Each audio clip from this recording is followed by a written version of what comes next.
আসসালামু আলাইকুম, আশা করি সবাই ভালো আছেন। সো আজকে আমি রেস্টুরেন্ট স্টাইলে স্যান্ডউইচ বানিয়ে দেখাবো আপনাদের। সো এখন আমি ডিমের মধ্যে কাঁচামরিচ নিয়ে দিতেছি, লবণ দিয়েছি, অ্যান্ড নুডলসের সাথে একটা ড্রাই ফ্রুটস ভেজিটেবলের একটা প্যাকেট দেওয়া হয়, ওইটাও অ্যাড করে দিচ্ছি, তাহলে দেখতেও ভালো লাগবে এবং ফ্লেভারটাও ভালো আসে। অ্যান্ড ম্যাগি ম্যাজিক মশলার একটা প্যাকেট নিয়ে নিয়েছি, পুরোটা দিব না, অল্প একটু দেব, ফ্লেভারটা অনেক বেশি বাড়িয়ে দেয়, টেস্টি করে দেয় এই প্যাকেটটা। অ্যান্ড ওখানে দেখতে পারতেছেন চিকেন আমি সিদ্ধ করে আদা রসুন লবণ দিয়ে অ্যান্ড সয়া সস দিয়ে সিদ্ধ করে ছিঁড়ে রেখেছি। আমি সবসময় এটা করে রাখি যাতে আমার যখন যেই খাবারটা খাইতে মন চায় ওটার সাথে আমি অ্যাড করে দিই মিট হিসেবে।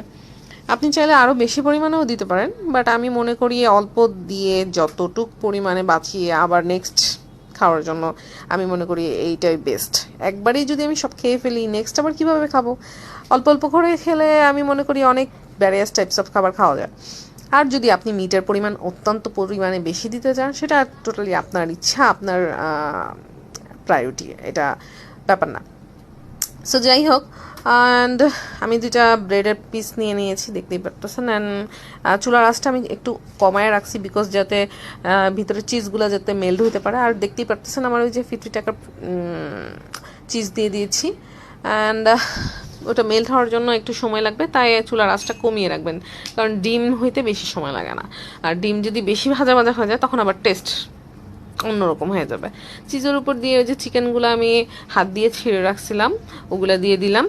অ্যান্ড আমি মনে করি এই রকম স্যান্ডউইচটা যদি আপনি কোনো রেস্টুরেন্ট থেকে খেতে চান, অ্যান্ড উপরে ম্যাগি ম্যাজিক মশলার পাউডারটা আবার দিয়ে দিলাম, অ্যান্ড সস দিয়ে দিব টমেটো কেচাপ, আপনার যেটা সস মনে করেন। আপনি চাইলে আরও ইনগ্রিডিয়েন্টস বাড়িয়ে দিতে পারেন, বাট আমার কাছে ইটস মোর দ্যান এনাফ। আর বেশি কিছু দরকার না। সকালে ব্রেকফাস্টে দিতে পারেন, বাচ্চাদের টিফিনে দিতে পারেন। বাচ্চাদের যত লোভনীয় খাবার দেখাবেন বাচ্চারা তত বেশি টেস্টি করে খায়। সো আমি আমার বাচ্চাকে মাদ্রাসায় যাওয়ার সময় সকালবেলা নাস্তার টিফিনে এটা দিয়ে দিই, বা ও সন্ধ্যাবেলায় নিয়ে যাই। মনে করেন ওর কাছে খুবই মজা লাগে, অ্যান্ড ও বলে মা এটা নিয়ে এসো, মানে এত মজা লাগে। তো ছোট বাচ্চাদের বেলাও আমি মনে করব ওদের প্রত্যেকদিন খাবারের মধ্যে একটু চিজ রাখা উচিত। চিজ রাখলে ওদের শরীরটাও অনেক হেলদি হয়, অ্যান্ড ওদের মনটাও খুব ফুরফুরে থাকে যে মজার একটা খাবার খেয়েছে। আপনি যদি প্রত্যেক দিনই রুটি বানান তাহলে কি হবে? মাঝে মাঝে একটু বিরিয়ানি রান্না করতে হবে, এটা ভুলে যাওয়া যাবে না। তখনই বাচ্চাদের খাবারের প্রতি একটু লোভ জমবে। সো আমি র্যাপ করে দিলাম মাঝখান দিয়ে কাট করে, অ্যান্ড ঢেকে দিলাম যাতে চিজটা মেল্ট হতে পারে। অ্যান্ড আমি ইরানি বোরকা বাজার থেকে এখন বর্তমানে সেল চলতেছে, 30% ডিসকাউন্ট সেল চলতেছে, বিধায় মনে হয় প্যাকেটটা অন্য দিয়েছে। যাই হোক, আপনারা আপনাদের অনলাইনে পারচেস করলেও আপনি ডিসকাউন্ট পাবেন, বাট আমি মনে করি আপনার সাইজ এবং কালার অ্যান্ড কাপড়ের ফ্যাব্রিক্সটা দেখার জন্য অবশ্যই শপে গিয়ে কেনাকাটা করা উচিত। দ্যাটস ওয়াই আমি বোরকা দুটা শপে গিয়েই কেনাকাটা করি। এই কালার দুটো আমার খুবই পছন্দের, একটা পেস্ট কালার অ্যান্ড একটা রোজ গোল্ড কালার। পেস্ট কালারের হাতার মধ্যে এরকম ডিজাইন করে দেওয়া ছিল, স্টোনগুলা সার্ভাসকি স্টোন ছিল, যদিও স্টোনগুলো খুব ভালোভাবে করা ছিল, ফিক্সড করা ছিল, মনে হয় না এটা উঠবে। অ্যান্ড ইরানি বোরকা বাজারের বোরকাগুলো আসলে অন্যরকম সুন্দর হয়, অ্যান্ড খুব বেশি এসি কটন টাইপের কাপড় হয়ে থাকে। সো মজা লাগে আমার কাছে খুব পরতে। সো আপনারাও নিতে চাইলে চলে যান, 30% ডিসকাউন্ট সেলটা নিয়ে নেন, উপভোগ করুন। দেখতে পারতেছেন একদম নিচ পর্যন্ত ডিজাইনগুলো দেওয়া আছে, যে কোনো পার্টিতেও আপনারা এটা পরে যেতে পারেন। সো যারা অনেক বেশি চকচকা পছন্দ করে না তাদের জন্য it's more than enough. And আরেকটা যেটা রোজ গোল্ড টাইপের কালার, রোজ পিঙ্ক বলতে পারেন, যেটাই বলতে পারেন, অ্যাকচুয়ালি কালারটা কি বলতে পারছি না। এটারও মাঝখান দিয়ে বোতাম দেওয়া ছিল, টিপ বোতাম দেওয়া।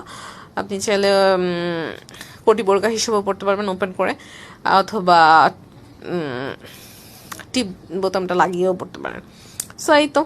অ্যান্ড এটার সাথে আমার হেজাব ছিল না, দ্যাটস ওয়াই আমি এটার সাথে হেজাব নিয়েছি, আর আগেরটার সাথে পেস্ট কালার হেজাব আছে, দ্যাটস ওয়াই আমি নিয়ে নিই। ওকে, সো আমার পিজা না, সরি, আমার স্যান্ডউইচটা হয়ে গেছে, দেখতেই পারতেছেন। এটা যদি আপনি রেস্টুরেন্ট থেকে নেন মেবি 200 টাকা বা 150 টাকা নিতে পারে। সো রেস্টুরেন্ট থেকে না খেয়ে, টাকা পয়সা না অযথা খরচ করে বাসায় খাবেন, ফ্যামিলি নিয়ে খাবেন, সবাই পেট ভরে খাবেন। সো আমি মনে করি বাসায় আপনি বানাইছেন 13 টাকার একটা ডিম নাকি 15 টাকা এখন মনে হয় পড়ে একটা ডিম, আর চিজ 50 টাকার, তাও ফুল ফ্যামিলি চিজ নিতেছে। তো এখানে মনে করেন আপনার মনে হয় 10-15 টাকা গেছে, অ্যান্ড দেন সস 5 টাকা, তো সব মিলে আপনি 70 টাকার মধ্যে এই পিৎজাটা খাইতে পারতেছেন, তো মোর দেন এনাফ না? সো কখনোই সবসময় চিন্তা করবেন যে আমি যে খাবো, একা খাবো কেন, আমি বাসার সবার সাথে খাবো। সেই 150 টাকা 200 টাকা যদি খরচ করে আপনি বাসার সবার সাথে খাইতে পারেন, তাহলে কেন ভাই আমি বাইরে রেস্টুরেন্টে যাবো? সো কাইন্ডলি, একটু কষ্ট হবে, রান্না করতে হবে। তো রান্না করে খেলে যদি সবাইকে নিয়ে খাইতে পারি, তাহলে অবশ্যই বাসায় খাবো। সো এই তো, আশা করি আমার ভিডিওগুলো আপনাদের ভালো লাগবে। Kindly like, follow and YouTube চ্যানেলটা সাবস্ক্রাইব করে দেবেন। আল্লাহ হাফেজ।